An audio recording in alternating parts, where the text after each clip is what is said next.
नशीले अजब सा नशा छा रहा है तेरे प्यार में जब से झनकार से है दिल के तार में तब से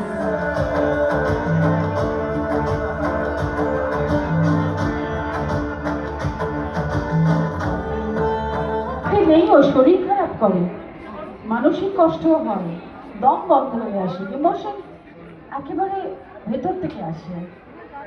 ওকে, আমি আবার আসছি, আবার কথা বলছি। দেবিকাকে অনেকদিন পর দেখলাম, এক দেবিকা দেবিকা দুজনে মিশে একটু গল্প করি, অনেকদিন পর দেখা হলো। Thank you, thank you. বললো আত্মবিশ্বাসটাই বোধহয় অ্যাকচুয়াল, এটা কিন্তু আজকে তোমরা প্রমাণ করলে। আর সবাই এসে একটা কথাই বলছিল আমি ভালো রান্না করি, এটা খুব মজার।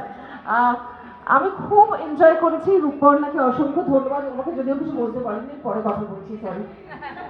আমি মাইক পেয়ে গেলে আর ছাড়তে চাই না, সরি। কি বলবে আজকে ক্যালকাটা কিং অ্যান্ড কুইন এই কন্টেস্টটা হচ্ছে?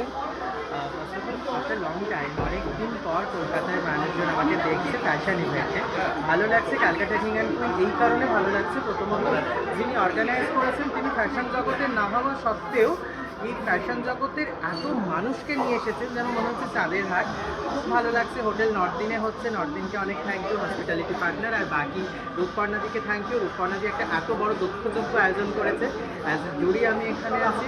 প্রচুর মানুষজন এসেছে, প্রচুর পার্টিসিপেট করেছে, ছেলেমেয়েরা, নতুন নতুন প্রজন্ম, তাদের একটা ভালো প্ল্যাটফর্ম এবং প্রত্যেকের জন্য রায়কিশোরীর তরফ থেকে একটা ফ্রি শুট রয়েছে।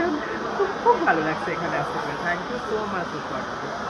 একটা নতুন তুমি একটা কন্টেস্ট শুরু করলে, ক্যালকাটা কিং অ্যান্ড কুইন, হ্যাঁ, সেটা সম্বন্ধে একটু বলো। আর কেমন লাগছে এই আইডিয়াটা কোথা থেকে এলো?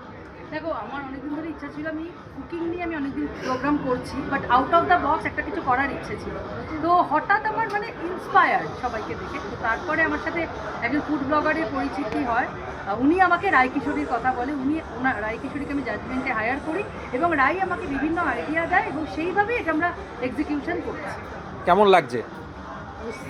অবশ্যই ভীষণ ভালো লাগছে, কারণ প্রথমবার out of the box something, আর মানে মনে তো হচ্ছে সাকসেসফুল হচ্ছে, ভালো হচ্ছে। আর ফিউচারে কি কি প্ল্যানস আছে এখন? অবশ্যই আমার এটা তো সিজন হবেই বছর বছর, আর আরও কিছু অ্যাওয়ার্ড শোর যে প্ল্যানিং আছে।